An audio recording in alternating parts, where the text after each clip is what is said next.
Folks, you are looking live at the virtual version of Imola's Autodromo Enzo Dino Ferrari. You know, sim racing is a family. It's a group of strangers from around the globe, united by a love for racing and computers. Some people dedicate a large part of their lives to helping other sim racers. When a family member loses a loved one, we all grieve. Tonight's race is brought to you by Sam Maxwell Customs. Sam lost his father on Saturday. It's a void nobody can fill. So tonight, we dedicate this race to Sam Maxwell Sr. Our thoughts and prayers are with his family.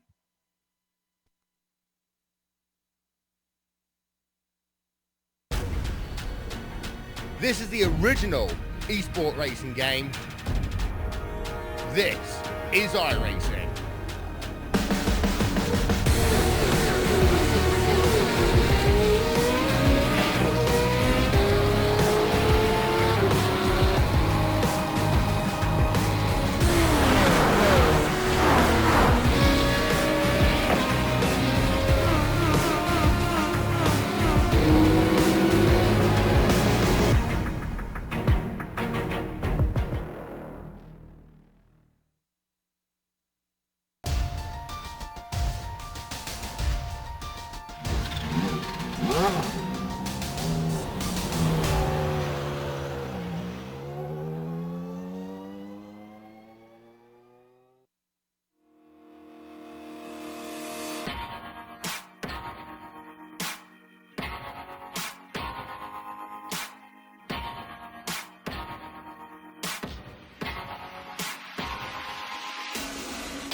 This season marks a new beginning.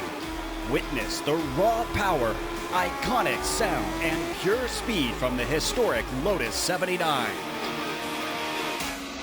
Experience the competition and glory days of early 80s open-wheel action. Watch as drivers wrestle these ground effects cars into submission. Drivers will face off wheel to wheel. For some, it's a chance at redemption. For others, an opportunity to make a statement.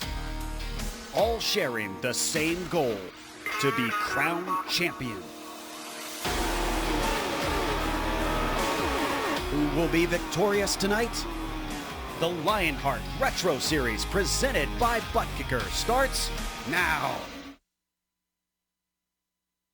It is Thursday night. We are live on the iRacing Esports Network. Round number 8 of the Lionheart Retro Series presented by Butt Kicker takes us to the beautiful hills of Italy. Good evening. I'm Jason Galvin. Nick Schmeg joined me in the booth tonight. I'm Jed Yaman, as always, calling the shots behind the cameras of Dougie Beer. This is the Sim Experience Countdown to the Greens, the Sam Maxwell Customs Grand Prix of Imola. A tricky track, the Lionheart Retro Series, and its inaugural event here at Imola. A fast, technical, Nick, incredibly unforgiving racetrack. Oh, absolutely, Jason. Enzo Ferrari and his son Dino, legendary racing names here in Italy, are honored by the full-length name of Imola, Autodromo Internazionale Enzo e Dino Ferrari. The track's location causes it to often fall under the flag of San Marino, and after opening in the 50s has seen several configuration and safety modifications.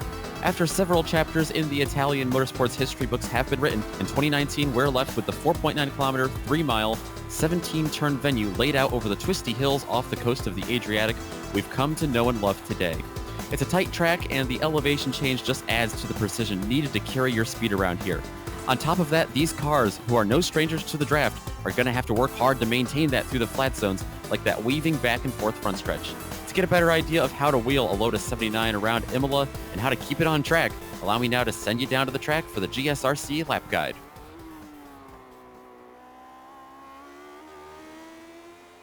All right, we've got Juhan Norlampi in the GSRC Lotus 79, so let's do a lap around Imola.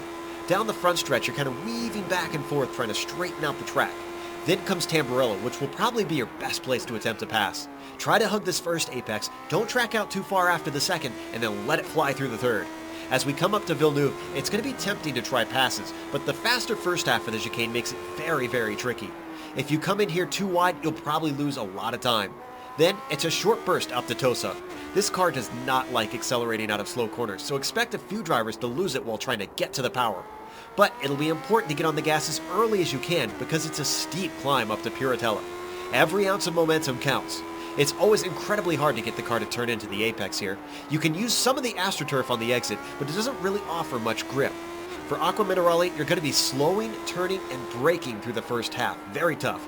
Then, the second half is even slower. Don't drift out too far or else you can get a slowdown penalty. Those two bends will bite a lot of drivers before the day is out. Then we climb back up out of the valley and hold to the left. Alta is the tightest of the 3 chicanes on this track. While passes can be made, your competitor will need to cooperate or else you'll likely tangle. Once again, watch the AstroTurf because it's slippery. Then we're going to weave back downhill. Try to angle the car so that you have a straighter run into Ravazza. You'll really be stomping the brakes here, and the downhill entry tends to cause a number of drivers to overshoot this corner. You only have a tiny blip on the throttle before you tackle the second apex, which is much more important. Getting a proper run off of here will be critical to your current lap and the next one. Hopefully, though, you kept it all together and have now finished a lap around Imola.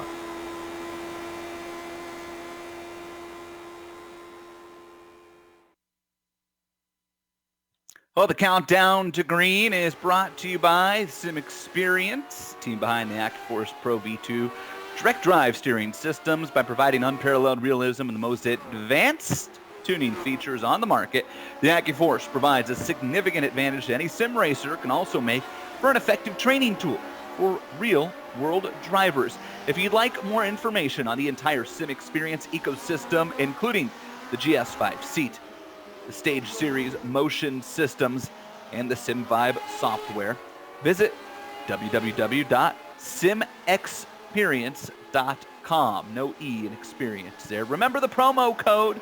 You get 5% off of the SimVibe software, SimXLion. And of course, we love our promo codes here in the Lionheart series. So make sure you punch that one in for our good friends at Sim Experience. Taking a look right now on the track, and we are about halfway through qualifying for the Sam Maxwell Customs Grand Prix of Imola. And right now, it looks like it is flying Ryan Otis on top of the board. A 135.4. He's put a half a second on Sage Karam, who you're taking a look at right there. Now as we move on to Aaron Morgan, who's currently P3, and there's a name we haven't heard a lot of here in the Lionheart Retro Series. Aaron Morgan sitting in the 3rd position right now. In fact, I'm trying to look through here, Nick, and I think this might be Aaron Morgan's debut in the series. So qualify 3rd in your debut in any Lionheart series, you must be doing something right. JP Winshidle's in 4th right now. Lionel Callisto sitting in the 5th spot right now. Kind of a mixed bag up there at the top, and I don't see a couple of names. George Sandman, one of them, who I don't see even in the session. That could be a big deal. Why, you ask? Well, we don't have points graphics for you, but let's tell you a little bit. Just take a look at Lionel right now. Let's tell you a little bit about the points, and it is Ryan Otis, your current provisional pole sitter, who's on top by about 52 points. That's just shy of one full race, if you count wins and bonus points, over the aforementioned and apparently presently not present George Sandman. I'm taking a look again just to make sure I didn't miss him. And no, he is not here. He was practicing earlier, so I don't know what happened to Sandman, but that is going to definitely shake things up. Sage Karam is 5 points back of Sandman. Mark Cohn, who's currently qualified 7th, is sitting down there in the 4th spot in points. Chris Lanini, the biggest mover from Pocono, up 7 spots, is 5th in points right now, and he is in a hornet's nest. Lanini leads Travis Jagerleiner and Paul Jenkins by 1, and then Dean Mall and Dustin Wardlow by 4, and then Chad Dalton by 10. I wouldn't want to be Chris Lanini right now. A lot of big drivers there behind him as well. Point standings right now for the championship sees Raven Motorsports Black on top of NLR Sim Racing. Interestingly, Raven still searching for the first win, the defending team champions. And the Rookie of the Year presented by our good friends at Butt Kicker sees Sage Karam lead George Sandman by 7 points, followed by Mark Cohn, Chad Dalton, and Paul Jenkins. Yes, I did say Sage Karam is a rookie. No, he did not get waived out of that due to his real-world experience. About 2 minutes left here in qualifying, and that means everybody has enough time to run another lap. As you take a look right now at Chad Dalton, who we just talked about. And there's Travis Jagerleiner, currently in 13th, usually pretty good on the road courses here as well. Nick, why don't you take us through some of the top stories we're going to be following here in this race? Actually, I got ahead of myself. Why don't you tell us about the weather and the series details? Yeah, well, right now the weather out there, it's looking pretty warm. The air temperature, not too bad. It's 84 degrees, 35% humidity, so I can't imagine those virtual fans are too uncomfortable here in, off the coast of the Adriatic here in Italy. Warm day, but 114 degrees on track. This is a track where you already, it's a track that's already notorious for grip being a major struggle. Off tracks getting racked up easily. There's a 25% incident limit out there. And that track temperature with a little bit of breeze as well, not going to help them at all. But yeah, like you said, we do have the race details as well to look at. And I already mentioned that it is a 25% incident cap limit. This is Season 3, Round 8 of 18. We're getting close to that halfway mark. 2 drop weeks. Hopefully none of the drivers have to use one today. But if road racing isn't your forte, it's definitely a track that might come in play, being a track that we've never seen here before in the Lionheart Retro Series. Setups are adjusted and fixed for these Lotus 79s, and cash and prizes in this series over $7,600. So a lot to fight for out there, as always. Nick, thanks. Series details brought to you by our good friends at Minus 273, the premier name in karting gloves. Their industry-leading gloves are super lightweight, they're durable, made of breathable poly spandex. I know that's Soup's favorite part. Whether you're a kart racer or a sim racer, Minus 273 gives you the control you need to reach victory lane. If you'd like more information, head to Minus 273's website. Learn about their gloves and apparel. It's www.minus273.biz, B-I-Z. Don't forget, promo codes LHRS will get you 25% off the order. Are you kidding me? 25% off. It's already a killer deal. Go check them out, minus273.biz. Here we go. We're ready for the Sam Maxwell Customs Grand Prix of Imola, and here are the qualifying results brought to you by our great friends at Butt Kicker. And you'll see it is Dave Walsh jumping up and stealing the pole from Ryan Otis, a 135.007. Otis on the outside at the front row at 135.15. Then it's Sage Karam and JP Winshittle. James Paulson, Joshua Gaiman make up row 3. Lionel Callisto and Aaron Morgan in row 4. Finney and DeJuna in row 5 next to Dustin Wardlow. Shout out to his daughter Megan who's watching tonight. Right behind Wardlow there, it's going to be row number 6. Mark Cohn racing out of the Golden State in the 39 car. Chad Dalton's going to be starting alongside of him. They're going to be followed up by David Clymer and Travis Jagerleiner back in row 7, with Ryan Corrins right back there rounding out the top 15. Taft Baldwin's going to be starting alongside of him, with Chris Lanini being flanked by Scott Holmes in row number 9. Row number 10 going to go to David Altman and Eric Block.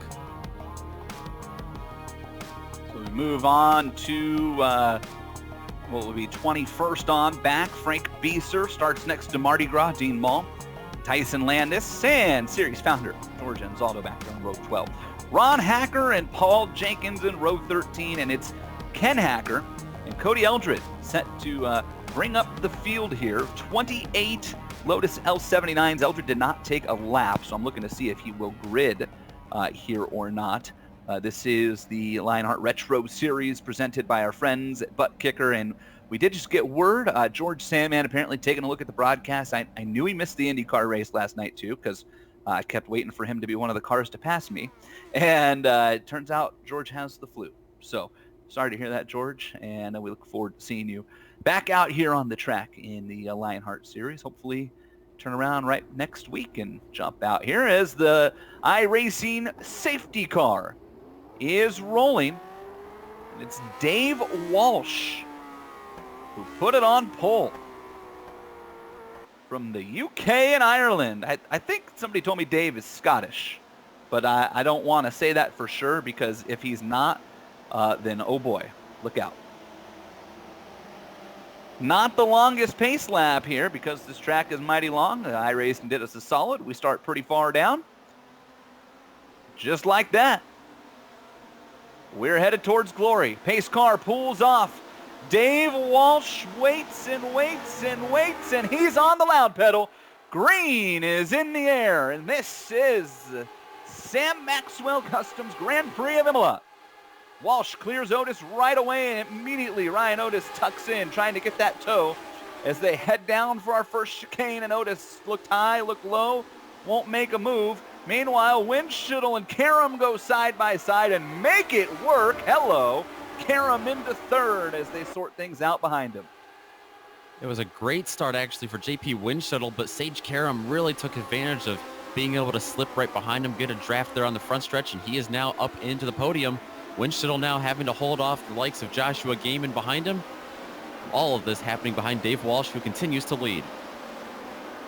Cars make the march.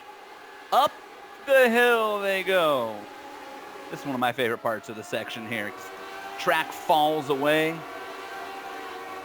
working their way down, and then back up again. And here comes the hold your breath moment of this race. Lap 1, up the hill through Variante Alta. First couple cars are through clean. So far, everybody's through pretty clean.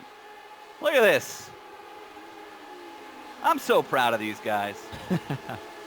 Did have some issues at the back of the pack. I just picked up Paul Jenkins is down at the back of the pack and has some pretty heavy rear wing damage on that race car. Oh yeah, and Mark Cohn actually has also just gone off. This is right before Ravazza, it looks like. He was on the outside of James Paulson in the 30 car. Looks like he might have just turned in a little bit and got tagged there.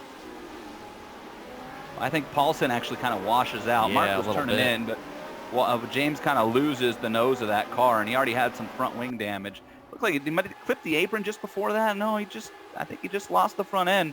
That's going to be trouble for Mark, though. You get one of these L79s up in the air like that, and that could be pretty harmful to his chances. I know that's going to disappoint Mark. Mark is in pits right now, having that race car looked at. Sponsored by Sam Maxwell. Really wanted to put on a good showing in honor of Sam's father here tonight. So hopefully Mark can at least get that car fixed up. And he's in the thick of the championship hunt here in the Retro Series as well.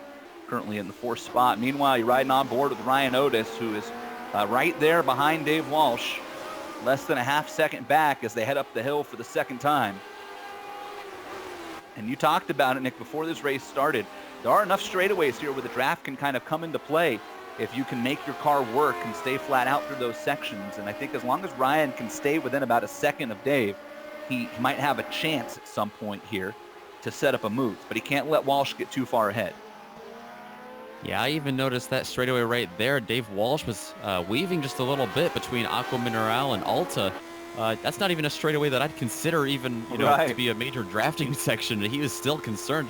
Now you see him going all the way down on that green apron, trying to break the draft back to Ryan Otis. Boy, you talking about hugging the wall. Really... I don't know that I want to be that close to the wall on a road. Yeah, exactly. Especially with these open-wheeled cars. These cars are so unforgiving, too. Mark Cohn is back on the track, so we'll see how that car recovers. I'm going to go check in here real quick while I can. Is keep an eye on the leaders and see how James Paulson made away. Paulson appears to still be rolling along. Ken Hacker just dropped, so apparently Hacker's race is over with as well.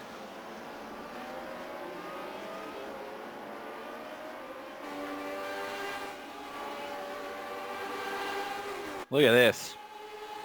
That's JP Winchittle in the 4th spot.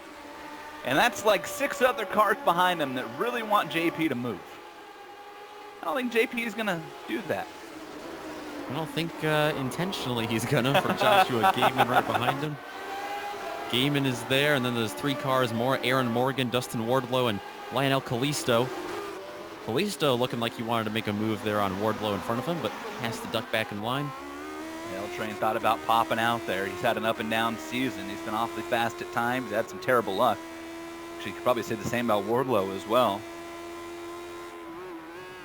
JP is going to take them down into Ravazza. Boy, really slowed up on the back half.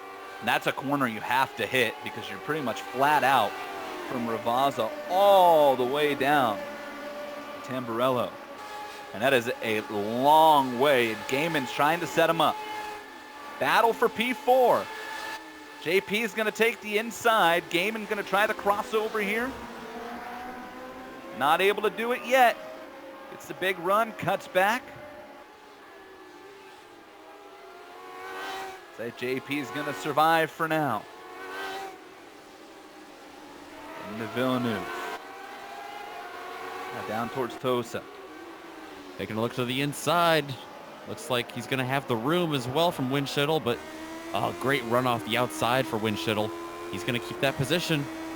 JP did a great job here. Now this is a tricky spot because you get down into Piratella, and if you really have some big coconuts, if you know what I mean, you can try to make a move there. But if you miss, you're going to end everybody's night. Gaiman decided not to take the chance. Yeah, right through there as well. A very famous place on iRacing for going off track, and actually you can get a slowdown penalty pretty easily through there as well. It might only be about a second, but it's still going to be enough to really set you back a little bit. This track, and I ran it when the Lionheart IndyCar series came here originally. I love this track, I'll have to say that, but it is unforgiving when it comes to off tracks, and it's pretty brutal as well when it comes to things, as you just mentioned, like these slowdown penalties. So you got to really be careful and kind of balance the, how hard do I want to push and use the runoff versus will it come back to bite me? Because like we talked about in the pre-race, there is an incident limit here in the Lionheart series. And if you get too high on those incidents, you get kicked out. And that's no fun for anybody.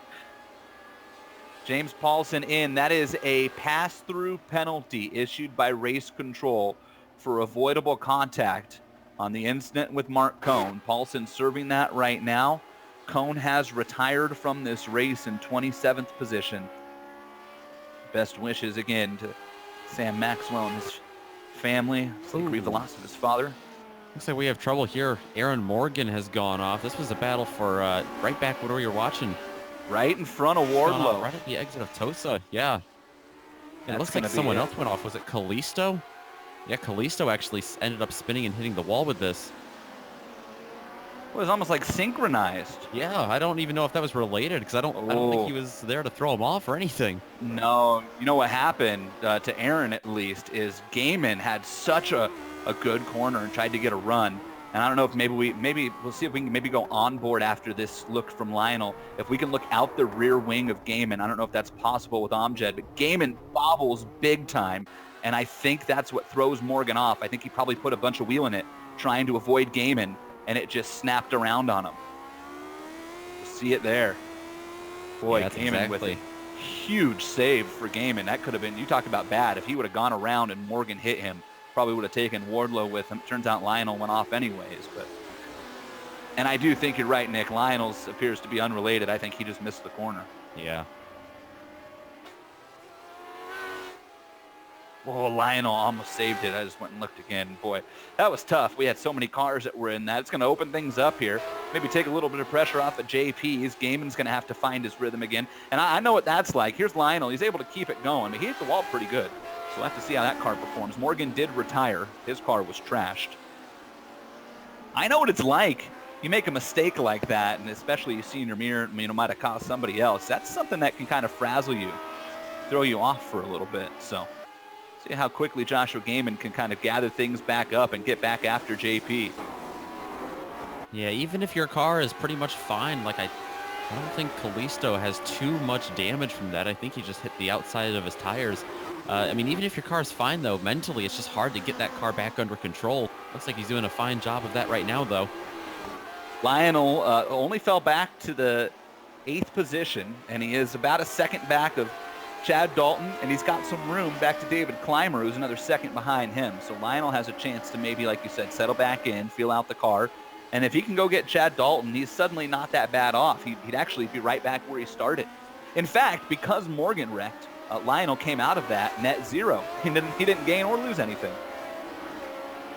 Yeah, it's not an easy task to be involved in a Lotus 79 accident and still have a net a position loss of 0.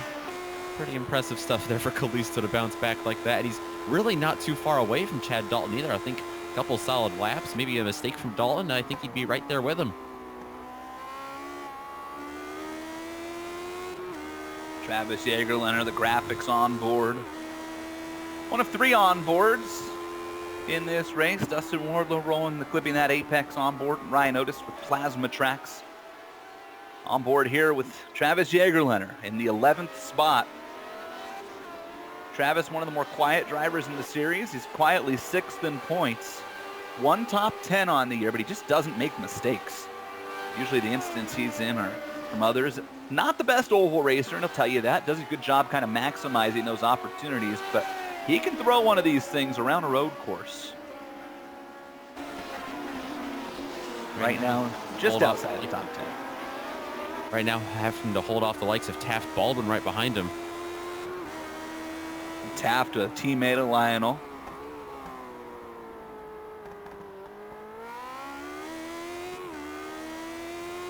Love the paint schemes on those cars, by the way. Kind of woodwork looking side pods on the riding shotgun cars. Up to P4. Back to JP and Gaiman in a battle as they scream down the front straightaway and head towards Tamburello. We saw a couple of laps ago, Gaiman tried to do this exact same thing. The crossover didn't quite work. Pulled up alongside of him in Tosa. We'll see if he does that again here. It was still last time Winchell getting the good run off. Boy, Gaiman with all sorts of pressures. Gonna take a look. JP just outdrove him, and now here comes Wardlow closing in, smelling blood perhaps. Yeah, Gaiman able to hold with him here. Let's see a handful of chicanes they come up on. And with this hard left turn, really having to slide the car in there. A lot of banking in that turn.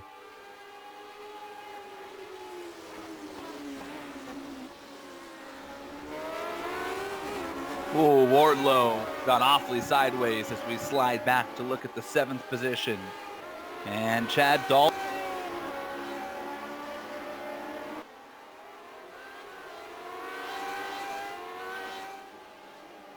This is Lionel Kalisto getting around Chad Dalton here.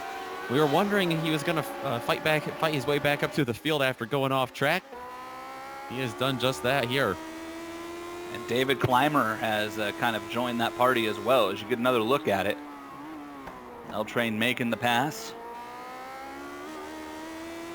Clymer's going to have an opportunity to make a run at Dalton in about another lap or so. Currently working lap number 9. We're going 41 tonight. Another battle for P4, Gaiman and JP. Boy, Gaiman drove it in deep, and JP missed the corner and slide jobs him through Tamburello. Woohoo!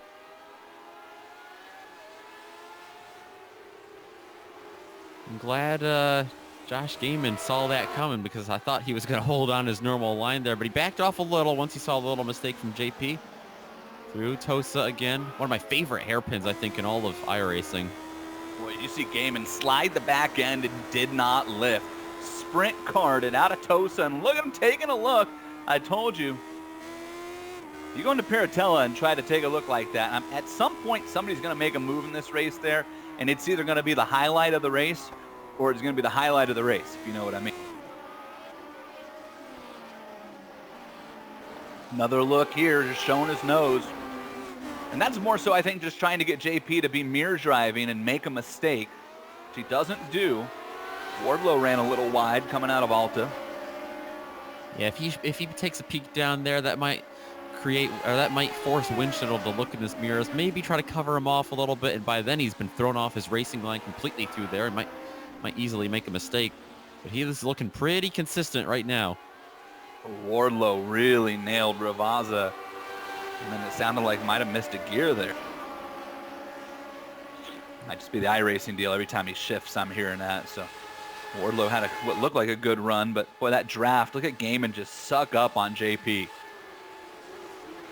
Not close enough to make a move. This is easily the best battle on the track right now, folks. We don't want to throw you off. There's some good racing going on deeper in the field. You're not missing anything up front. Dave Walsh has a 1.6 second lead on Ryan Otis. He has led every lap of this one as we currently work lap number 10 of 41. Sage Karam sits about 5 seconds back of Otis and 10 seconds ahead of these guys. So Sage at this point is on a don't make a mistake and I finish third mission. And right now the battle is for P4. And the pit window is technically open. You can run somewhere. They're saying around 18 laps is the maximum stint, which means you need 2 stops. So the window really open lap 5 or 6, but we haven't seen anybody of note take advantage of that to this point.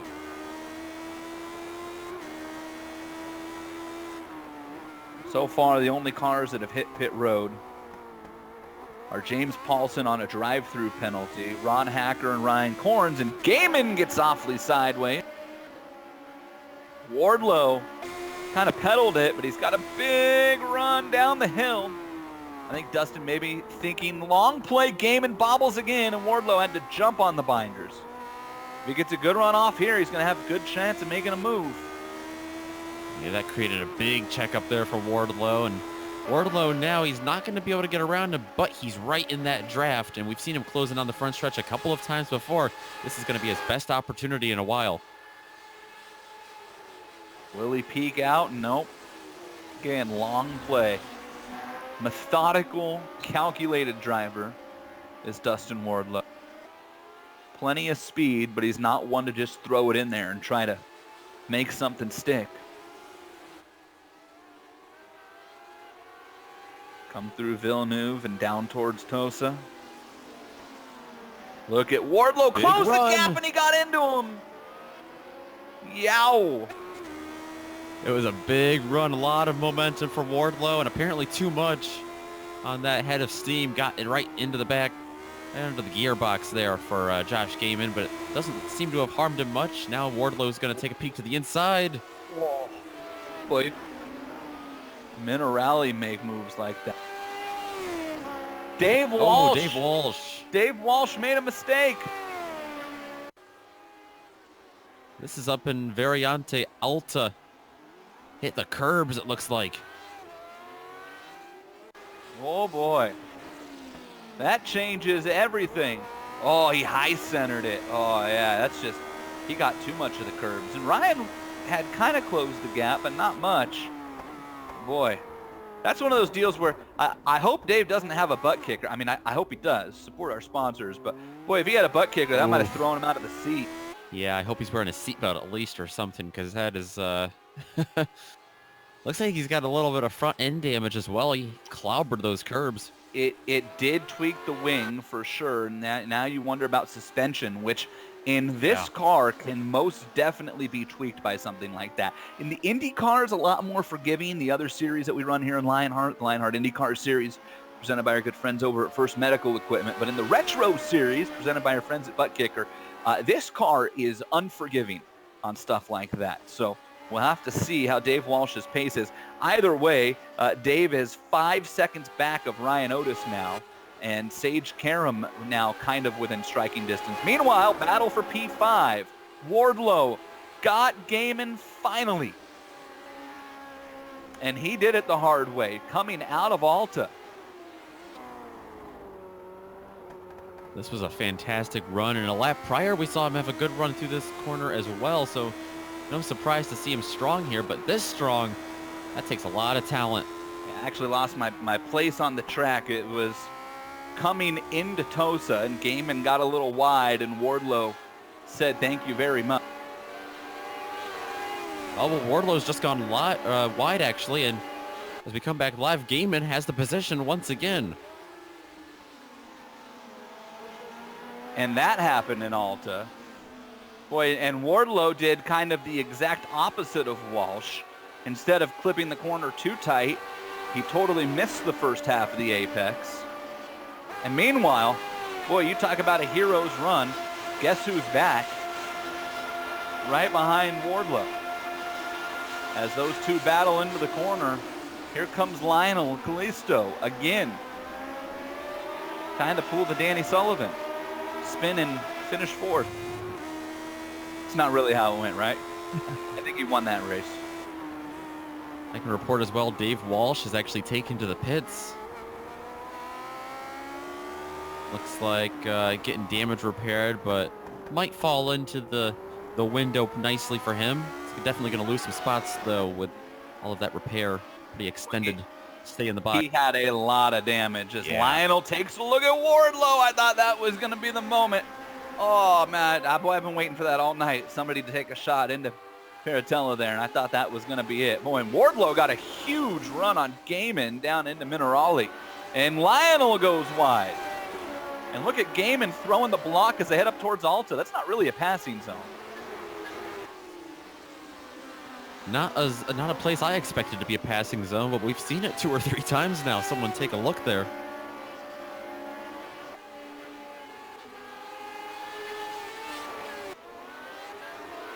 Rolling back to 10th.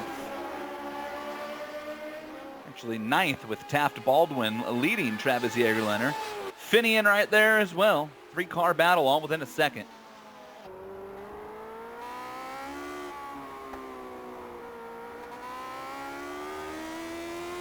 I can tell you David Walsh's race is just about over. In fact, I think he might even be considering retiring. He has been on pit road for 1 minute and 45 seconds repairing that car. Ron Hacker, it appears, has also dropped from the race. He's been on pit road for 4 laps now. Oh, you talk about heartbreak for Dave Walsh. Picked up the pole. Looked so strong. And then to have that happen. Yeah, it's definitely a tough break for sure. Had a lot of pace.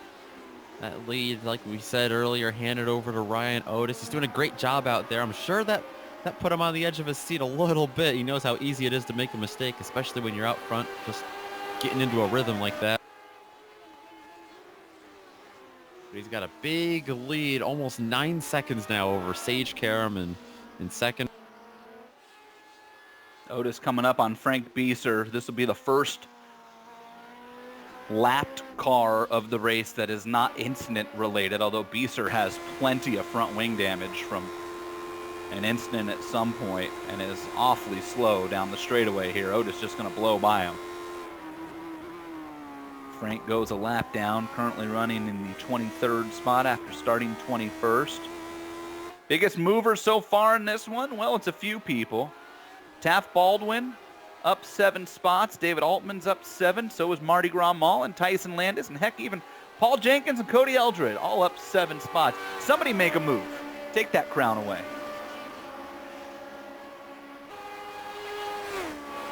Close to expect to see pit stops here as we look at the 10th. Finney and DeCuna goes around Jägerleiner into 10th. Boy, Taft Baldwin kind of checked out there, so I don't know if Travis was holding them up or made a mistake. Yeah, and that's a spot that Jägerleiner just got into, so. And Finian, speaking of front wing damage. Yeah, that's all jacked up on the left side. Finian's front wing looks like it just left the county fair. And somehow he's driving the wheels off that thing.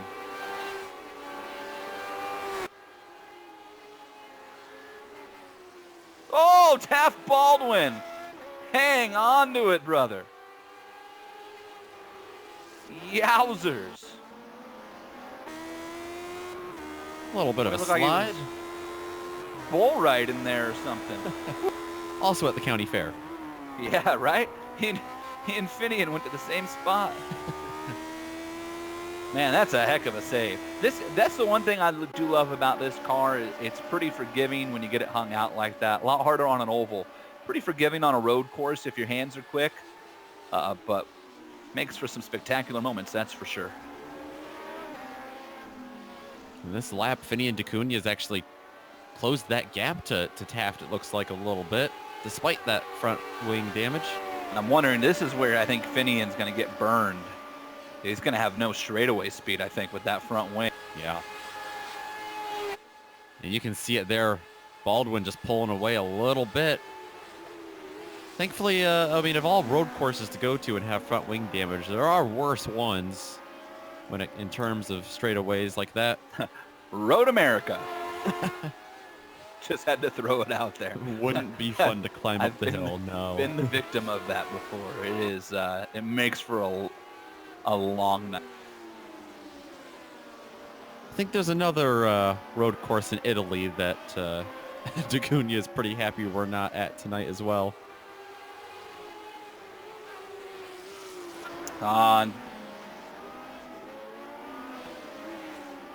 We're joined early here in the booth, Nick, by somebody who didn't want to be here, and Dave Walsh, our most recent retiree in the 24 spot.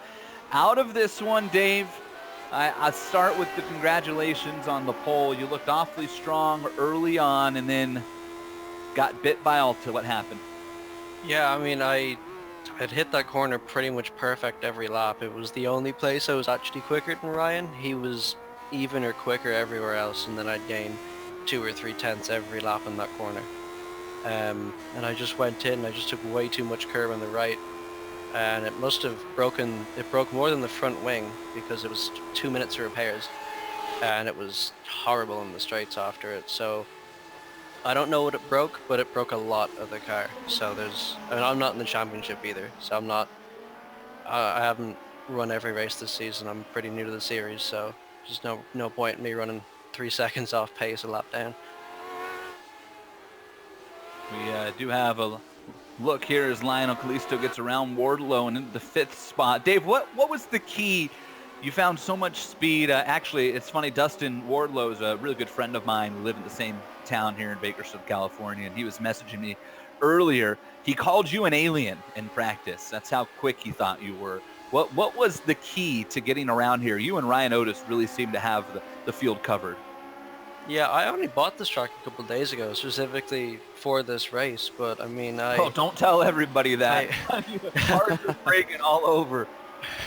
I've seen plenty of races here, and I've seen cars just going over the curbs so much. So, like, there's some sausage curbs most of the track you just have to stay away from.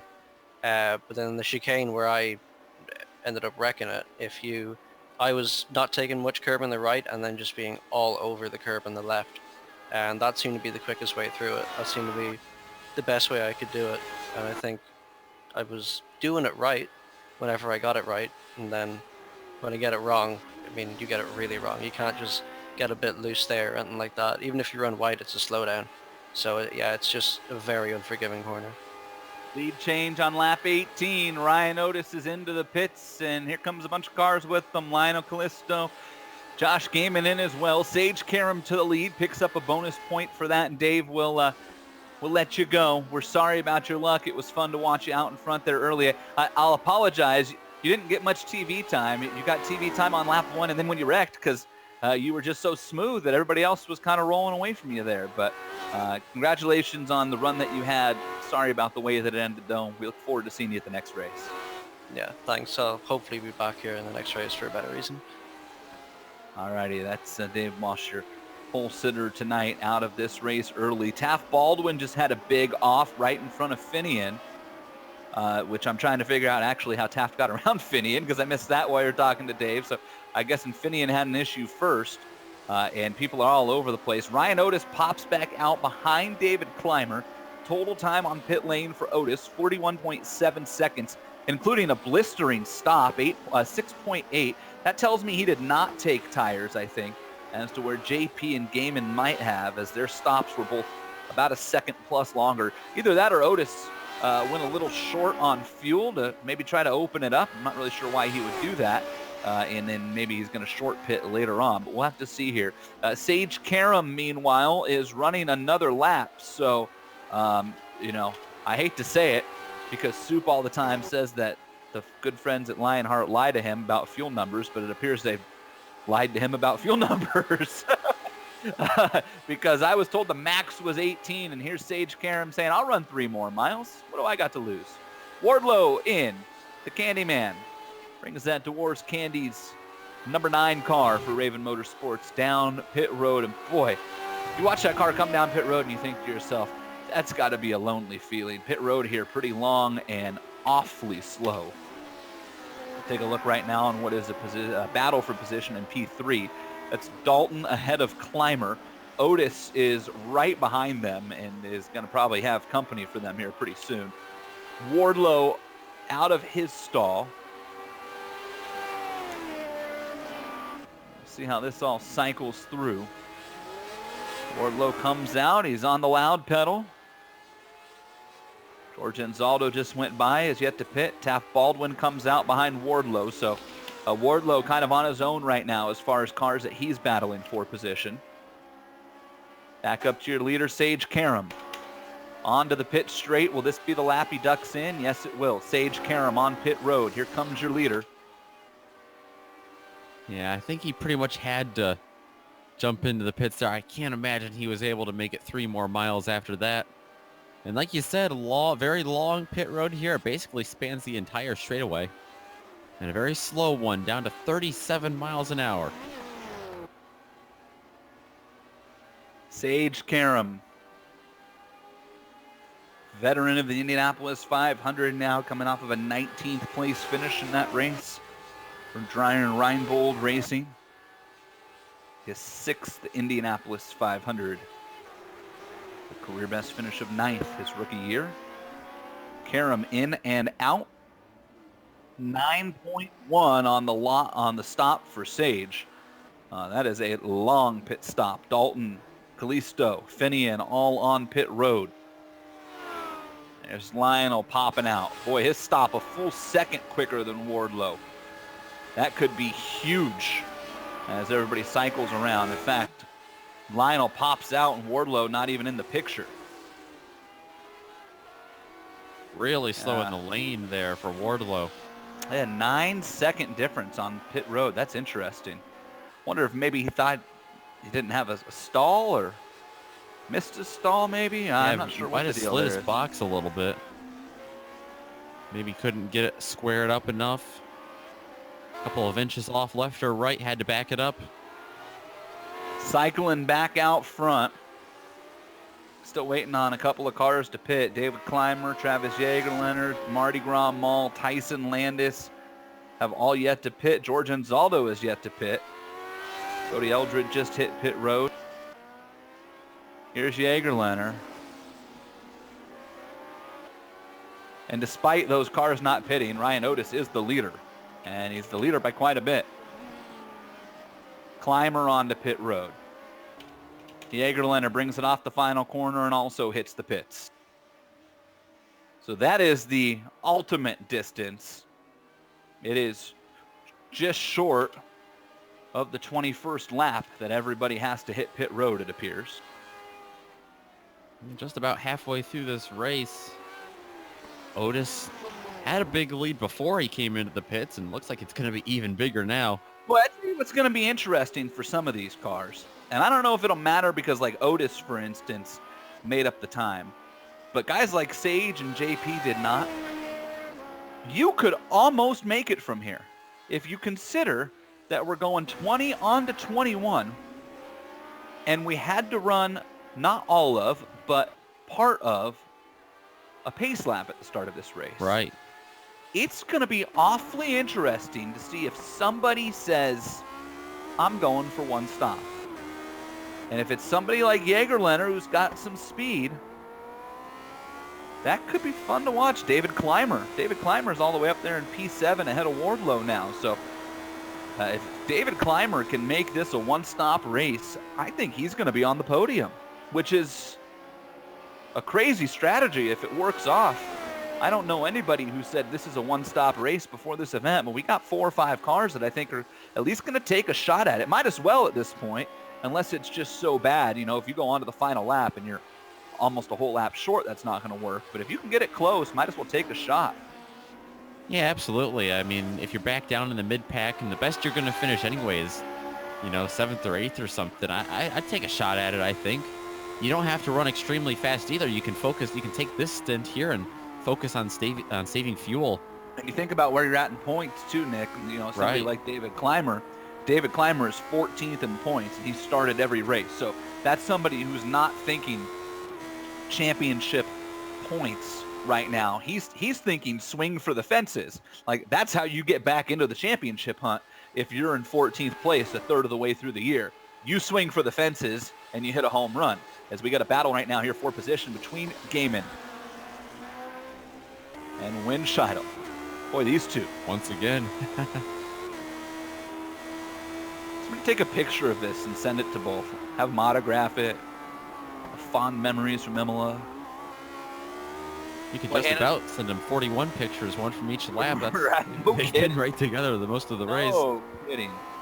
When they are really using up the curbs too, like more than I would want to. You know, we just heard from David Walsh about how there's some corners where you can really eat the curbs and some where you can't. I wouldn't want to find out which one is you can't. Hopefully they don't find out the hard way. Right now they are flirting with disaster, it looks like. It has been fun. Yeah.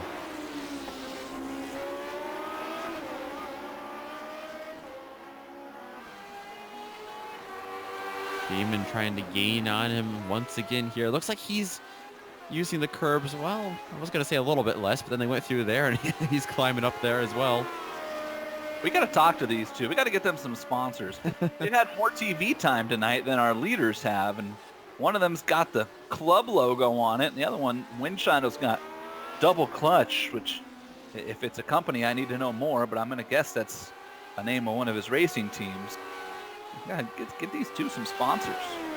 Well, to be fair, if you're going to put any club logo on there, I think Pennsylvania is the one to do it for. Oh, really? Are you being a bit biased there? No, not at all. I got no qualms with Pennsylvania. Okay. Grandparents are from Peckville, if you're familiar. I don't think I am. I'm gonna have to Google map it. Yeah, Peckville, Pennsylvania. Yeah. Peckville's about the size of my bedroom. So. Oh my gosh, it's even close to me. How is it? Wow. I mean, it's not super far, but man, it's close to Scranton Wilkes-Barre, right? Yeah. See, I know. I haven't been there since I was 4, but Gamja just gave us props if I heard that right. Pennsylvania geography lesson. That's what you get when you tune into the Lionheart Retro Series presented by Butt Kicker. Educational Thursday. Do your homework, kids. We were at Pocono last week in the Lionheart Retro Series, and we're you talking were on the more broadcast, right? Holy cow. I know, yeah. That was probably a disaster. You telling people where to eat around the track. Oh, that's a good point. You should have called Jody and put him in the booth. Actually, Jody probably would have loved that. Could have talked about the wrestling days. People don't know about the Karam family. That is a first-class wrestling, Olympic-style wrestling family right there, too. Eric Block started this race or just leave the session?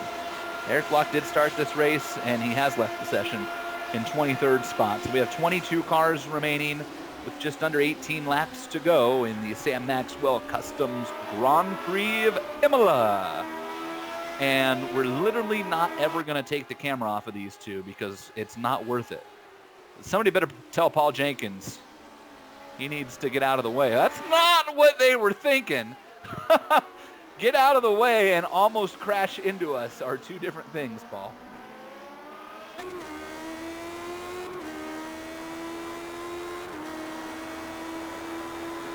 Who needs to change their Nomex?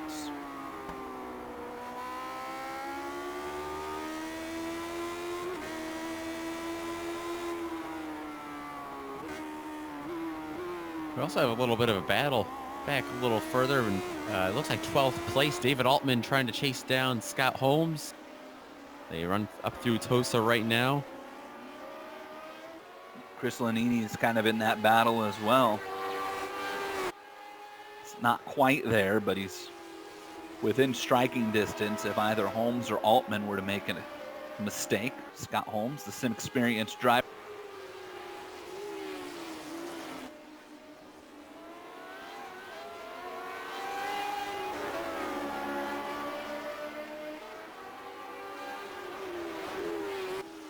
Yeah, these are the drivers back here that, I mean, yeah, if you stopped later on that first stint, why not try to stretch it a little bit further? Worst case scenario, you got to come in with about 1 to go, and I think by then we'll have so many cars, maybe a lap down or close to it. I don't know if that would hurt him too much.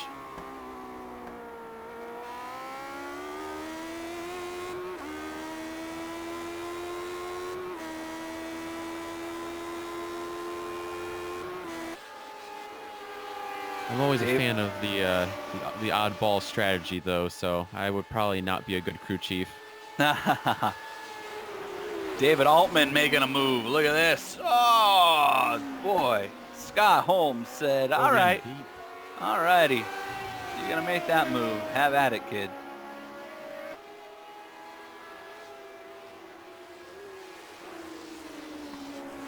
David rocking the Prestige Realty Group logo on the side of that car. Ryan Otis back up front.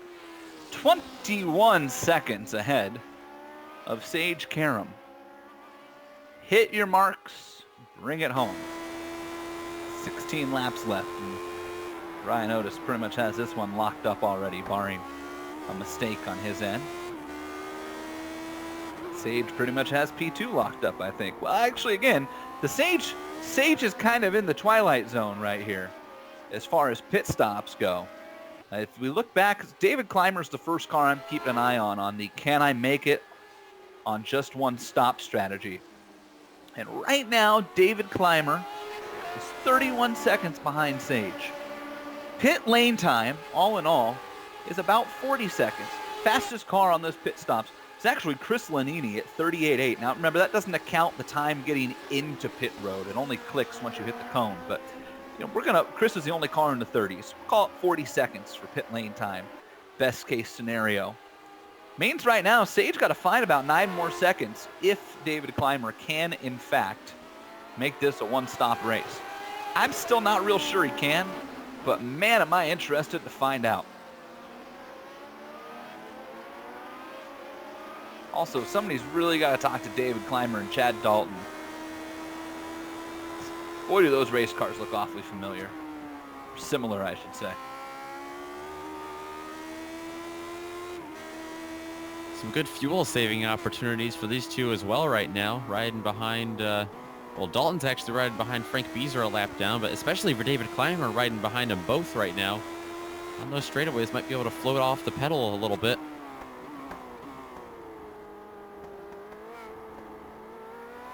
They're really getting held up, actually. David Clymer with 4 top 10s in his 7 starts. His rookie year here in the Lionheart Retro Series. Career best finish of 7th, which is where he runs right now. Chad Dalton in the thick of that Rookie of the Year battle. Career best finish of 5th, so he's 1 spot shy of that.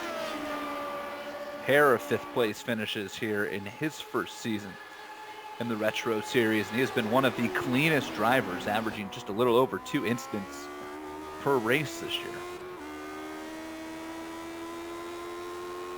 On board with Dalton, looking back at Clymer, that sim pit car for Clymer.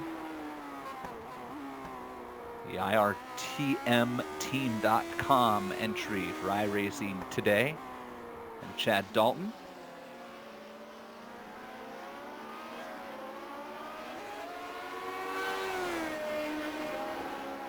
.14.5 laps remaining in this one.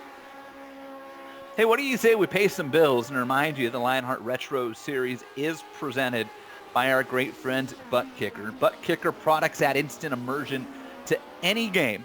Unlike a subwoofer that moves air and loses accuracy and force, Butt Kicker products move actual mass. They produce a haptic immersion. Powerful and accurate. Butt Kicker products add that missing driver-to-car connection. It brings more realism and immersion to your online racing sessions. See all the family of products at thebuttkicker.com. Use the promo code LION25, LION25, and you'll get 25% off your order. I'm telling you, folks, we have the best partners in the Lionheart Series. 25% off your order. Crikey, take advantage of that. Taft, Baldwin, and Finian still going at it. Yeah, Baldwin actually just getting around Finney and DeCunha right there. That might not last for long, though. Dacuna's got a big run. Despite all that front wing damage we talked about earlier, here he comes on the outside. Listen, I want a little bit of contact secret. almost. How does Finian do it? That's what I want to know. The front of that car looks like it went head-to-head with the bull Taft Baldwin was riding earlier in this race.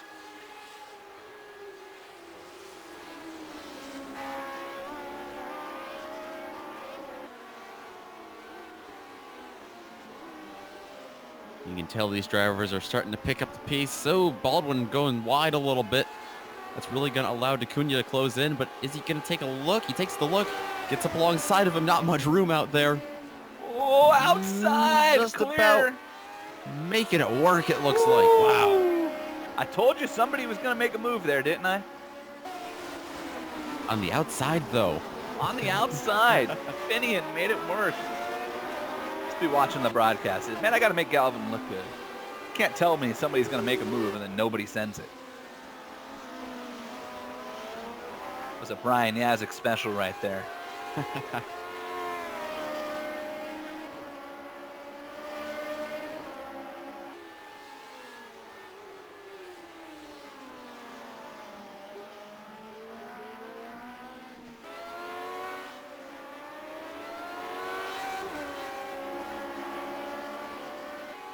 Pretty calm elsewhere on track, it looks like right now.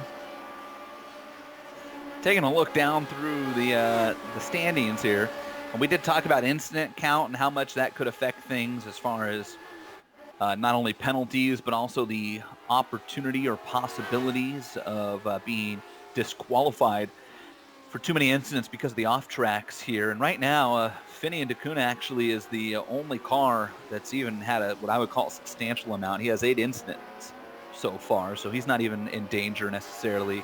However, I will say there's only a couple of cars, in fact 4, that have had a clean race so far, and you do get a bonus point for that. One of them is Ryan Corns, and then Chad Dalton and David Clymer have both run incident-free, even though they're running so close to each other. And JP Winshittle up there in the 3rd spot.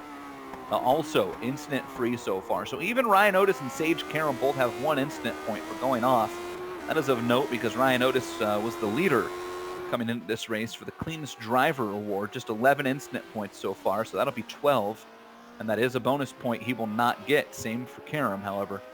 Again, pretty much everybody at this point is going to be bonus point free, so to speak, the way this race is playing out. Otis out in front, up to 27 seconds on the lead over Sage Karam. An iconic paint scheme for the butt kicker and graphics. And Lionel Callisto is on pit road. They'll train with 12 laps to go. Riding Shotgun Motorsports 97 car. He was in 5th, it looks like, as well. So pretty substantial front runner here late in the race. Should be pretty good as far as a quick stop goes for fuel here. Taft Baldwin, his teammate, followed him in the 05 car. Don't mess with Texas riding shotgun car. Callisto out. Ryan Otis, your leader on pit road. We'll take an eye at the Raven Motorsports silver driver and watch his pit stop. Hands the lead over to Sage Karam as well. We saw him stay out longer than anyone on that first stint. Boy, he's so far ahead of Sage that Sage just now. Yeah. Right now. Yows. That's got to feel good to see him go by late in his pit stop. But pit road here is just so long. Otis just popping out, and he's going to do so in between Ryan Corns and his teammate, James Paulson, who will lay off right away. Otis will get a chance to run down the Canadian Corns, who's currently in the 17th position, and as I mentioned, is one of those drivers having an incident-free race so far, so I'm going to guess that Ryan Corns and the Iron and Wood entry is not going to push Otis too hard. JP Winshittle and Josh Gaiman followed each other into pit road. Boy, do they plan that? Look at this battle off. Gaiman almost had a chance to come around JP, which tells me Gaiman took probably 1 click less on fuel. That'll be fun to watch. Did one overfill or did one cut it close? I don't know. Off pit road they come. Both pop out. Got to make sure you don't come over that line right in front of Paul Jenkins, and then Lanini under attack from Scott Holmes, or perhaps attacking. I'm not sure who was in what spot. Boy, Chris goes off and almost wrecks it. Nice save by Chris Lanini there. Yeah, it looks like Lanini currently chasing down Scott Holmes. Cody Eldred's back there as well. He's in the battle with Paul Jenkins, a couple cars ahead for 21st. Powder blue Camart car for Lanini. Firefly Racing. Couple of powder blue cars there with Holmes in front of them. Is that Lionel? That's right by, no, it's Eldred. Lionel a little farther back. That would be for position, although, again, Lionel's already pitted. Lanini has not. Just a little bit ahead of him, Josh Gaiman has already begun to close in quite significantly on JP Winchittle after they came out of the pits. JP got a little bit of an advantage leaving the pits earlier, but that draft has really allowed Gaiman to close right back in.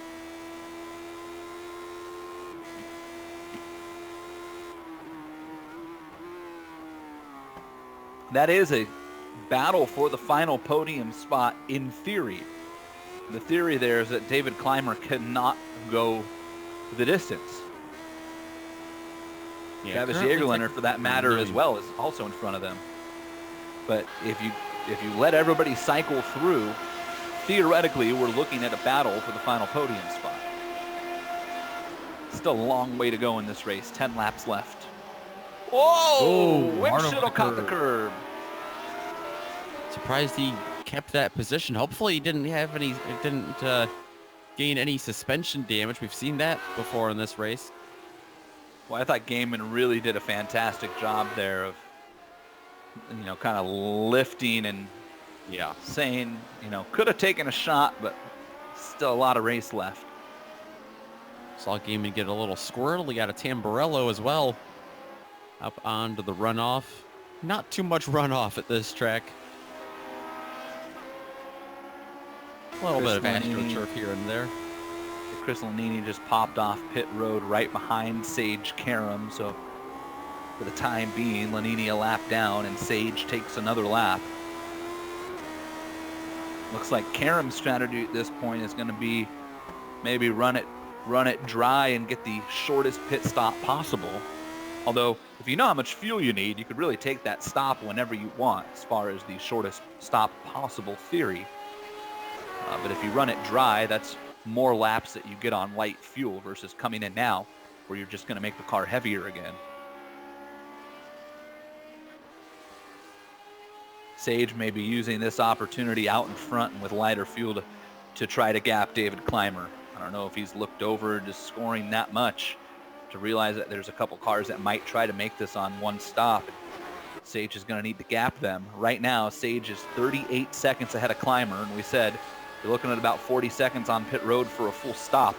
Sage also not going to need a full stop. Right now, he would probably pop out of the pit road and be wheel-to-wheel with David Clymer. Again, still 8 laps to go. A lot of things could change. Sage brings it around to the final section and will not pit here. Looking at Dustin Wardlow. And there's a look at Karam. Back up in the lead. We were looking at Wardlow, who is slotted in the 3rd spot right now, with Clymer right behind him. The 2nd back.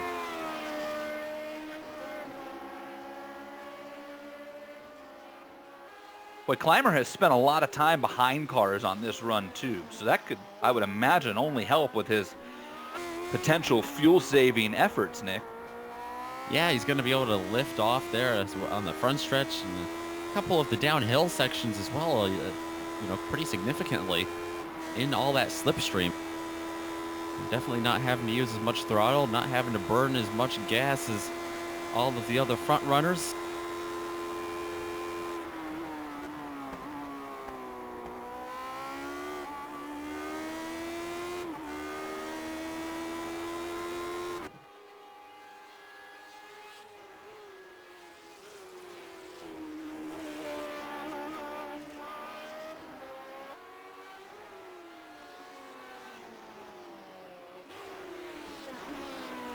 Taking a look at 17th spot.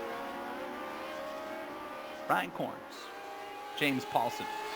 Paulson trying to salvage everything here after, you got to figure, he picked up some damage on that contact with Mark Cohn on lap 2 or 3, and then he had the drive-through penalty as a result of that contact. Well, there he comes. James Paulson is our driver profile for this race. 19 career starts for Paulson in the Lionheart Retro Series presented by Butt Kicker. His first start was actually the series debut. Homestead Season 1. Best race finish ever is 6th. Still looking for that first top 5. Never run a full season in the Retro Series presented by Butt Kicker. Obviously with just 19 starts. James, a driver who's had a lot of speed, but also run into a lot of issues. Being able to translate that into results. Of course, his teammates with Ryan Otis, and he's on that vaunted Raven Motorsports team with Wardlow and Jaeger-Leonard, George Anzaldo, Ron Hacker, team I was fortunate enough to be a part of last year that won the Retro Series championship. Sam Ryman was on that team last year as well. Fun group of guys. Awfully talented group of guys as well. P7, Hornet's Nest. Hey, guess who? JP and Gaiman. Here they go again. This is right behind the lap car of Frank Beezer as well. He's currently riding up in 20th position. Not really battling anyone. Oh, getting very close though. Winchell off the corner. They're going to have to dive it down deep into Tosa. Winchell a little off the apex there. That almost allowed Gaiman to get to his inside. He backed off of it a little bit. Boy, Gaiman going to try to make it stick. Gaiman's going to try to make it stick. Winchell on the outside. Look at that. Through Parentella side by side. Still down to Minerali. Gaiman finally gets JP. A move that was 35 and a half laps in the making. And Josh Gaiman is finally around JP Winchell. And then immediately proceeds to jump both of the corners in Alta and allow JP to kind of hang with him right there. Man, there's something that tells me this is not over. Yeah, that's exactly the question I was about to ask is Winchell going to be able to answer? Hopefully he doesn't need 35 laps to make it happen because he's not going to get them. But can he do it in 6?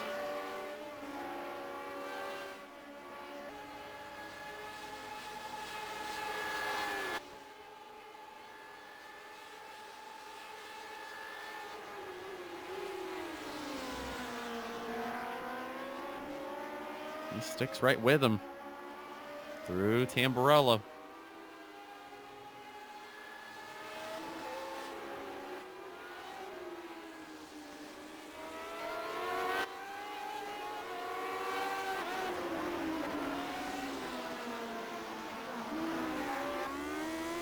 Very similar scenery here with these two, only this time it is flipped.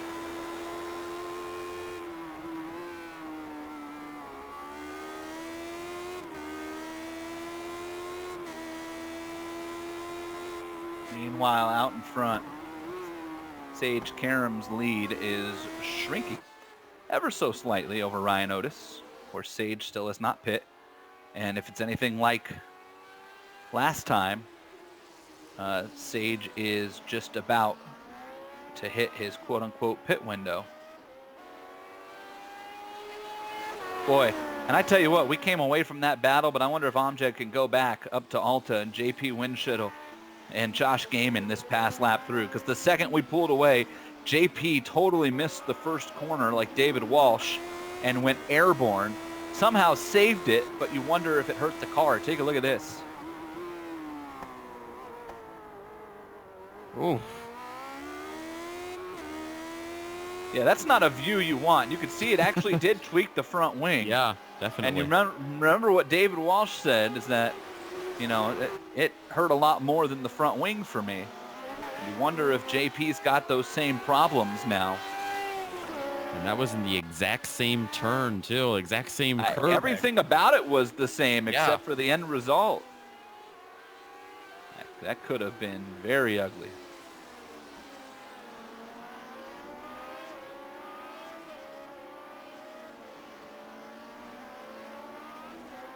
All happening behind the leaders. Like you said, Karam, whose lead has shrunk a little bit. You saw just a moment ago the lap time comparison. He's lost about anywhere from a tenth to a full second on a single lap in the last half dozen or so. Boy, and you talk about some cars that are maybe fuel saving. David Clymer, 2.5, 3.5 seconds actually off the pace of Ryan Otis right now. Oof. You think he's not trying to make it on one stop? Dustin Wardlow's in out of P3. That means Clymer's going to move up. Dustin Wardlow on pit road, and David Clymer will come down the pit straight and move on to the podium for now. This should be a quick stop for Wardlow. Yeah, it should be very quick. You should only need a splash here to make it a couple more laps. But like I said before, too, for someone like David Clymer, not necessarily going for the the Grand Slam here. Maybe not going for the win, but definitely a better finishing position than he would have had. Take a swing. Had he not done this strategy. Yeah, exactly. Yeah. Double off the wall is better than a bunt single. Dustin Wardlow's stop time, 5.5 seconds. His pit road time, 40.3, and he is going to come out behind Lionel Callisto.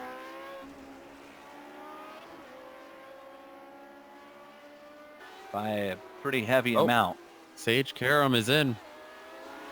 Leader on pit road. Ryan Otis goes by. So Otis back to the front. Now here's the battle to watch, because if he is trying to make it on one stop, can David Clymer get around Sage Karam? And that Clymer is just coming out of Alta. I don't think there's any way.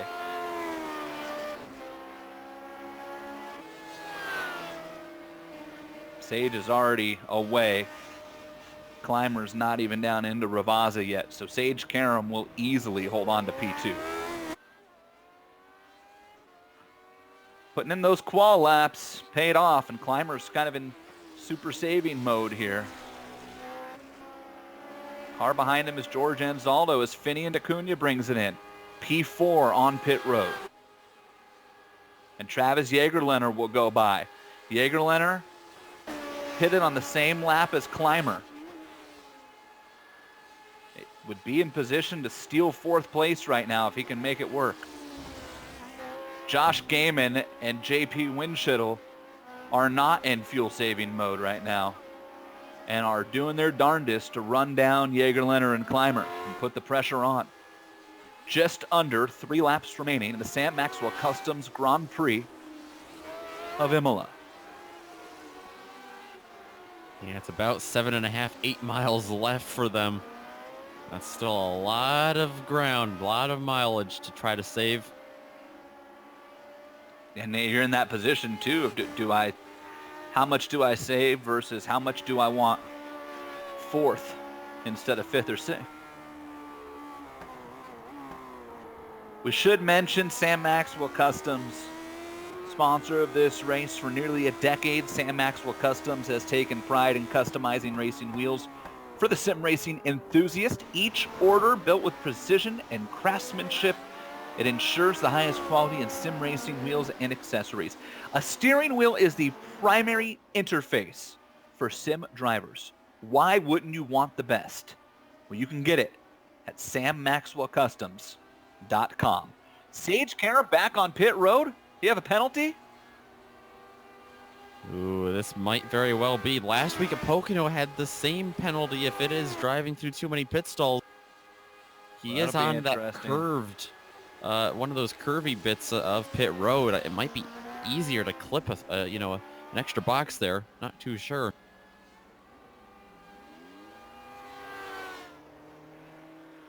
I'm going to see if I can get an update.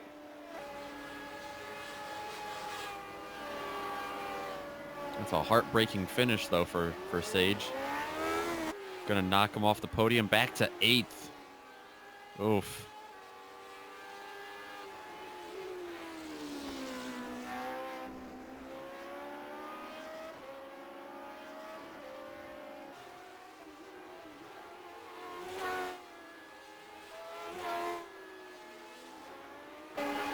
that makes David Clymer's efforts one spot Even more important. Right. I just checked with race control. David Cordy, the head of race control for the Lionheart Racing Series, along with Pierre Dagley across the board. David Cordy says he does not know why Sage came back in. His guess would be ours, which was he didn't take enough fuel, I guess. Or was there he got a penalty.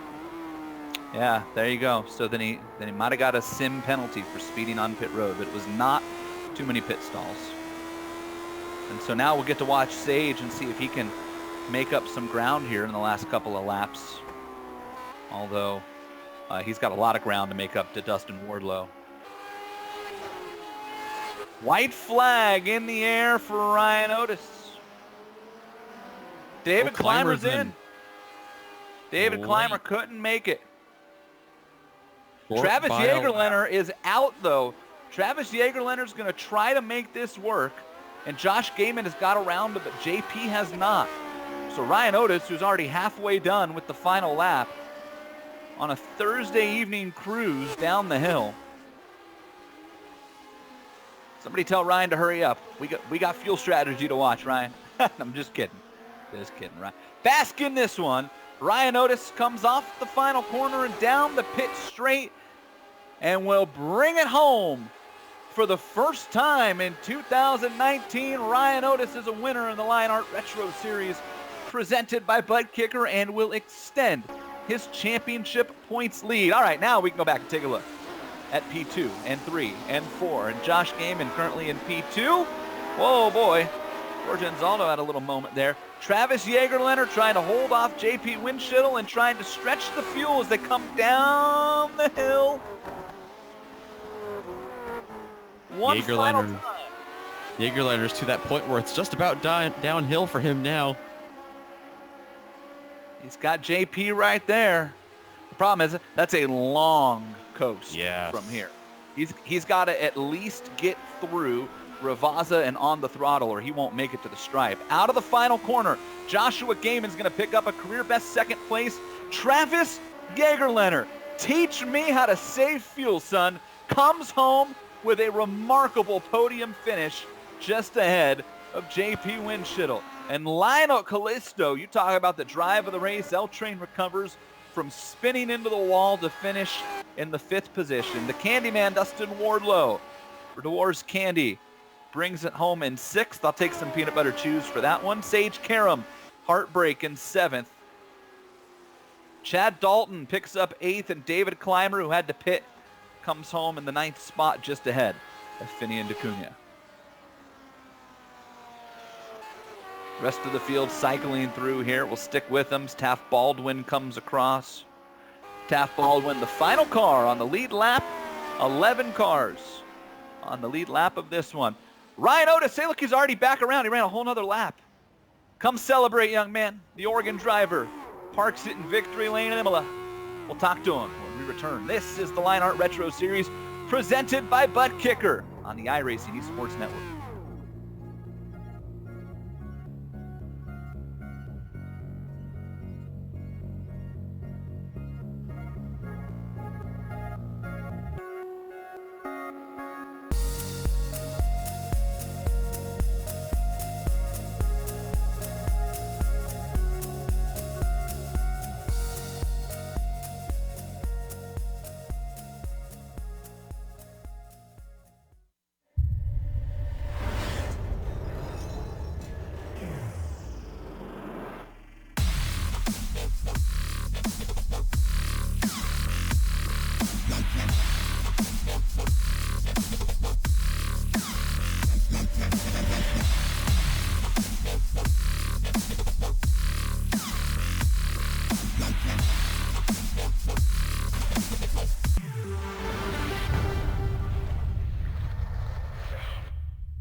The Sim Pit is an entertainment channel dedicated to the world of simulated motorsports. The Sim Pit is a leader in providing the sim racing community with news, reviews, interviews, DIY pieces, and instructional videos to make sim racing a better experience for all. Check us out at thesimpit.com or go to YouTube and just search for The Sim Pit.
Welcome back to the Sam Maxwell Customs Grand Prix of Imola, and this is the post-race show brought to you by our excellent friends at Plasma Tracks. I tell you what, you have a racing fan in your family and you've ever been thinking to yourself, like, golly, I want to find just the darndest, coolest thing I ever could to give them for a present. I've got the company for you. You're struggling to find that something for that person who has everything, go to plasma-tracks.com. Not only produces original racetrack wall art, they do motorsports trophies, they do the Lionheart trophies, they do home decor, motorsports fabrication, you name it, they can do it. Words can't do justice to the uniqueness of their wares. The only way to fully appreciate the artwork is to see it yourself. Be warned, one visit, the next thing you know, you're going to be trying to convince your spouse why you need like 6 of them hanging in your office, which I'm still trying to talk my wife into. See it all, plasma-tracks.com. Hey, promo codes LRS2019 will get you 25% off of your order. Thank you to Plasma Tracks for all of their support and that fantastic promo code as well. This one is over, and it was an easy one for one Ryan Otis after Dave Walsh had his off. As we take a look at the Sim Pit race results, Otis with a 54.9 second win over Joshua Gaiman. If you're sitting there like smacking your $500 computer monitor, stop. It's not broken. Yes, Ryan Otis won by nearly a full minute. Joshua Gaiman, the benefactor of Sage Karam's third pit stop that we're still not really sure why Sage had to take there, comes home in second ahead of the master, Travis Jagerliner. He's going to open up a magic show in Vegas next week after somehow making this on one stop and stealing a podium just ahead of JP Winchittle. Lionel Callisto comes back from a wreck to finish 5th, Dustin Wardlow 6th, Sage Karam, Chad Dalton, David Clymer, Finian DeCunha, your top 10. Nick? Right behind them, Taft Baldwin actually going to be the last driver tonight to finish on the lead lap after a 41 laps around a 3-mile circuit. So pretty impressive speed out of our front runners. Dean Mole going to be right behind him, right there in that lucky dog position. 12th place. 13th goes to David Altman. Chris Lanini, 14th. 15th going to go to Tyson Landis. Good run for him, moving up 8 spots from 23rd. Scott Holmes, James Paulson, Ryan Corums, George Anzaldo, and Frank Beezer will round out the top 20. As we move on down the field to 21st, we find Mr. Cody Eldred, Paul Jenkins in 22nd, and then we get to the cars that did not finish. Eric Block, Dave Walsh, your pole sitter, Ron Hacker, Aaron Morgan, Mark Cohn, unfortunately, was involved in that wreck with James Paulson, and then Ken Hacker, who went out on the first lap of this race. What do you say we talk to some people who are going to be awfully excited? We'll start with the one who was absolutely dominant in this race. Ryan Otis Flying Ryan takes the win, your first win of the year. Congratulations. That points lead just keeps growing. Oh, thank you. Thank you. I guess it seemed like a really big win, but I was actually worried the whole time about Sage, only because I had done enough testing that I knew kind of what pace I could go if I was trying to save fuel. And a couple laps in, I thought, well, maybe I'll try to save fuel since I'm behind Dave here. And I started doing a little bit of coast and stuff, and Sage started catching me pretty fast. And I thought, well, if we're both saving fuel, then he's way faster than I am on a fuel save strategy, so I'm just going to go for it. So up until he had that late pit stop, I was actually pretty worried that he had enough of a gap on me that if he was doing an amazing job of saving fuel, then he was probably going to get me. So it ended up working out for me in the end. You're talking about being worried that he might have tried to one-stop this race, right? Yeah, I was worried that he was just had better pace than me, saving fuel, and that he was trying to one-stop. And so when I saw him catching me, when I attempted to do a little fuel saving, I decided to just go for it because it takes a lot of discipline because you had to do max fuel save basically the entire race if you wanted to do a one-stop. So I saw Travis do that. That's amazing. It was incredible. We saw David Clymer tried it too and came in right in front of Travis, and we thought, well, this is over. And then all of a sudden Travis hung out there and somehow made it work. Hey, you started this race in P2. Dave Walsh got out to a nice start there. He was about a second in front of you when he had that off-track incident and the crash there. Did you have anything for Dave? Were you worried about him and his pace early on? What was that like for you? Oh, he had the pace for sure. I was doing everything I could just to stay within a second of him. And I saw him crashing the curbs pretty hard in that chicane, so I knew he was taking big risks to run those lap times, and I was kind of doing the same, really. We were both pushing pretty hard, so it ended up biting him. But that's the risk you take. He was doing a good job, though. Well, congratulations. Your first win of the season here in the Retro Series, your third career win, and your first one since Montreal in Season 1. So great to see you back in victory lane and running the full year here with us in the Retro Series, Ryan. And like I said, that points lead, I think, is going to grow quite a bit given the absence of Sandman and the issues of Sage Karam and Mark Cohn. So you're looking awfully pretty right now. Yeah, thanks, guys. And I want to give a shout out to like Sam Maxwell Customs and Plasma Tracks, and Sim Experience, and really all the sponsors that came on board this year. It's been great, and their support is greatly appreciated. Well, congratulations, Ryan. That was a great run, and he is your race winner, Ryan Otis. And Nick, who do you have? I've caught up with Travis Jagerliner on the podium tonight after starting way back in 14th. Travis, that is a heck of a climb out there in a race where passing looked like it came kind of at a premium. Well, I can certainly say I didn't do it on talent. So luckily the strategy. Hey, now. Come on, Travis.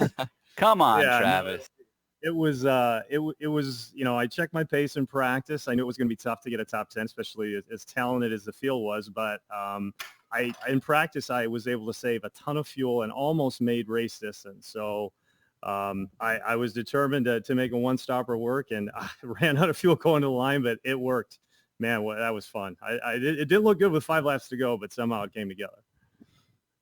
Yeah, absolutely. That fuel strategy, of course, getting you up there from 14th to 3rd. I'd have to look back, but I think you might have been the biggest climber all night, moving up those 11 spots. One question I do have for you, not related to fuel, but we saw the track conditions out there, and very hot track all night, over 100 degrees. I don't think it dipped below 100 degrees Fahrenheit out there. Did you notice that here? This track already notorious for, picking up off tracks and people sliding all around. Did you struggle with the handling tonight with these setups?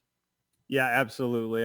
With about 10 laps in, all of a sudden my braking distances were much greater than I expected. And luckily it played well into lift and coasting. So I think that probably helped me get a nice cushion to where, the guys behind me couldn't catch me, because that was the thing. I needed to stay in front of the guys behind to make the strategy work. So I think the hot track definitely played into my favor. And yeah, the braking distances for me were significantly different than in practice. The Lionheart Retro IndyCar Series takes a week off next week, but after that, we're headed to New Hampshire for an oval race there at a small oval. The Magic Mile, are you looking forward to that? It's a very unique track up there. No, it is. I like short tracks. They're fun. They seem to, I don't know, they bring a lot more talent maybe, or I guess a lot more skill involved, but I'm not skilled on ovals, so it's going to take a lot of practice, but I got a good team, and they usually help coach me up in those situations. So, but yeah, I'm looking forward to that. And then we got a stretch of road races here at the end. I think 4 stacked at the end. So man, I can't wait for that. That's gonna be a ton of fun. But no, it's a lot of fun running with these guys. So good group. Absolutely. It's a lot of fun watching them. We love calling the races, and hopefully, Travis, we get to talk to you again. Very, very fun watching you out there tonight with that strategy. All right. Thanks a lot, guys. Appreciate it. All right, that was Travis Jagerleiner. Hey, caught up with second place here. Josh Gaiman. Boy, I got to tell you, Joshua, I doubt you've had a chance to watch the broadcast yet. If you have, shame on you. But when you get to go back and watch it, you and JP spent like 36 laps as the stars of the broadcast because you guys put on a heck of a show. Tell me about it. Yeah. Don't worry. I noticed I was there. Man, I just ever since the beginning of the season, I had a good show at the All-Star race, and then after that, it was just one incident after another, and finally, I was in a spot where I could do good, and just wasn't giving up the spot easy. That's for sure. JP was in front of you there for like 15 laps, and then you made that move with a couple laps to go, and then I think the Travis deal happened, and that kind of helped you out there. But walk me through the pass on JP. It was in a difficult section of the track to pass on, to say the least. Yeah, it's definitely usually not a corner you want to try it at, but we kept coming up the lap cars here and there, and we kept catching up at the quick left right, and we finally had one car that had that just enough speed to stay ahead, and we both had to cut under him on the inside after the hairpin there, and I got a really good exit, dropped it down the first gear, and just was able to haul up the hill. And when we got to the next corner, we were wheel to wheel, so I just kind of held it on the bottom as good as I could and got to the throttle as soon as I could. So it's kind of stuck.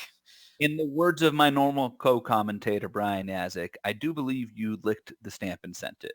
It paid off. Yeah, for once it did. For once it did. Hey, second place, that's a great finish, a career best for you here in the Retro Series. So congratulations. And hey, you heard Ryan Otis talking about it. He's not real happy we're going back to ovals. What are your thoughts on it? Well, with my luck on ovals, I'm kind of tempted to agree with him. I figured that'd be where I do really good, but a sixth place in the All-Star race at a road course and a second place here on a road course, I might as well stick to it. Yeah, we'll see. Hey, New Hampshire's New Hampshire was one of my favorite races in this car last year. I think you're going to have fun there. So enjoy that. But congratulations on that second place run tonight. Man, it was a lot of fun to watch. Thank you. All right, Nick, I think we got one more. We do indeed have one more, and it's a driver that, despite Imola's nature, only had one incident point all night. And despite that, also was able to put on a heck of a show with the guy we just talked to there, Joshua Gaiman. JP, tell us about that battle from your viewpoint. Oh my goodness, I was playing that defense game so hard, man. Oh my God. That was the most fun I've ever had on a road course. Not only on a road course, but in the this is the most fun I've ever had in a race period, I'd have to say. I was confident that I could hold that line. I was killing it through the chicane for a while until I stopped, until I wasn't. And every time he'd get that run going up the main straightaway going into turn one, I knew if I could just hold my line all the way to the left side as much as I could, there wouldn't be enough room to make the move work, and one of us would have had to have chickened out, I guess you could say. Just I haven't played a game of chicken in a long time. I guess I'm not nearly as rusty as I thought I was, you know? Yeah, I'd say that was a heck of a race there for you. Saw you and Josh both get up on the curbs quite a bit as well. Not a track that I would, at least personally, feel comfortable doing that. But What, you're not I'm supposed to be on the curbs here? Well, I mean, we saw a couple of drivers run into issues. Did you have any real scary moments, on those big sausages? Oh boy, man! I thought my 56 double clutch Wiley race performance car was just gonna turn into an F18 a couple of times. I hit a couple curbs in that. I was just talking about the chicane, how comfortable I felt through there. I hit it a couple of times. In a way, I thought my race was over, but I kept it together somehow, and I'm bummed.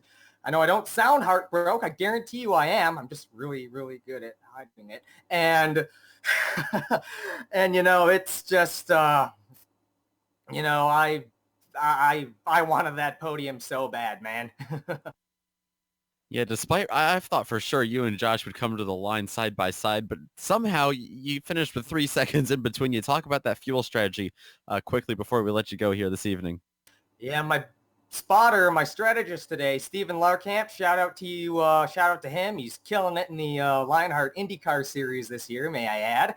And he helped us out. He helped me out with my fuel strategy quite a bit. I kept asking him throughout the race, what's the leader doing? What's Ryan doing? And we just stuck to whatever he was doing and just came in for the most part at the right time, aside from Gaiman coming out on me right on my tail right after that last pit stop. I thought I had the podium for sure when Sage came in when he did, but Travis, man, heck of a job saving, man. I thought I had something for you, but I just ran out of time. Absolutely. Hopefully we can talk to you again in the next coming weeks and here so. in the Lionheart IndyCar Retro Series. That was pretty awesome. Hey, if racing doesn't work out for you, JP, Joe Peak runs GSRC. He's always looking for commentator. Oh, I'm down. I figured you would be. I mean, voice acting. I've commentated a fair bit here. I'm not going to go on to a big plug about myself. There's just no need for that right now, But winshittle.com yeah, totally for more information. Thank you. Congratulations, bud. Thank you, boys. All righty. Nick, what do you say we put a bow on this and put it under the tree? I think that would be a nice present for a couple of drivers that especially want to put this race behind them. Definitely. Again, we want to thank everybody who makes this series happen, and there are a lot of people. It starts with our good friends at Butt Kicker for coming on board as the primary sponsor this year, and George Ansaldo and his team at the Lionheart Series, the admins, everybody that helps put this deal together, the support team as well. It takes a village to put a series like this in a league like this with this many series and sponsors together. They do a phenomenal job, and believe me, it's like having a second full-time job. I want to thank everybody that helps us out here on the Global SimRacing Channel, GSRC. They provide us the software and the hardware that we use for our broadcasts here. Additional thanks goes out to June Lalonde, who provides that wonderful music that you listen to throughout the night. If you want to get a hold of her, more of her great work, follow that website right there on the screen. Check it out. See more June's great work. The team today, Nick, thanks for jumping on board and filling in for the banker. Hopefully Brian Yazek can cash a check or two and actually make it back to a race with us here in the Retro Series. I'm Jetty. I'm going to call it the shots. Dougie Beard with the cameras for us. If you'd like to find out more about our good friends at the Global SimRacing Channel, head to globalsimracingchannel.com. You can also see all the archive races and more upcoming broadcasts. You can also follow them on social media at GSRC Channel and Facebook/Global Sim Racing Channel. Our next race on the iRacing Esports Network is right there on your screen. Thursday, July 11th, 10:35 Eastern as the Retro Series heads to New Hampshire. But before then, check us out on Wednesday, July 3rd. Hey, that's next week as the Lionheart IndyCar Series presented by First Medical Equipment heads to Texas and Eddie Gossage's track. First shootout there as well. More races coming up here on GSRC and the iRacing Esports Network flashing across your screen right now. Until next time, just remember, no matter how good or bad your race was, a day with racing, much better than a day without. Have a good night, everybody.